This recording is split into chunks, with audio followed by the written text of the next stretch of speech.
ఓం నమ శివాయ. అందరికీ శుభోదయం. మహాశివరాత్రికి మనస్ఫూర్తిగా అభిషేకం చేసుకోమని పిన్ని చెప్పింది. కానీ కొన్ని కారణాల వల్ల నాకు ఆ రోజైతే కుదరలేదు. ఈరోజు అభిషేకం చేసుకుందామని కోవిల్కైతే వచ్చాను.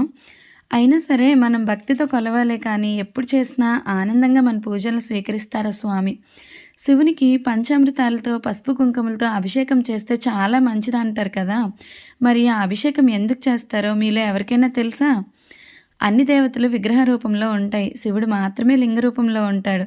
మీరు గమనించినట్లయితే శివుని శిరస్సుపై నుండి ఏ వస్తువుతో అభిషేకం చేసినా అది నేల జారిపోతుంది.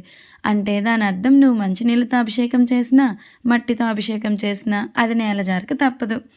అలాగే మన జీవితంలో మనకు కష్టం వచ్చినా, సుఖం వచ్చినా అలానే జారిపోతాయని అర్థం. ఆఖరికి మన శరీరం కూడా ఎప్పటికైనా మట్టిలో కలవాల్సిందే. స్థిరమైనది ఏదీ లేదు కదా!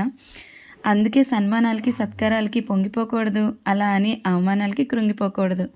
మరి నేను చేసిన ఈ పూజ విధానం, నేను చెప్పిన ఈ మాటలు మీకు నచ్చినట్టయితే కామెంట్ సెక్షన్‌లో కామెంట్ చేస్తారు కదా మరి.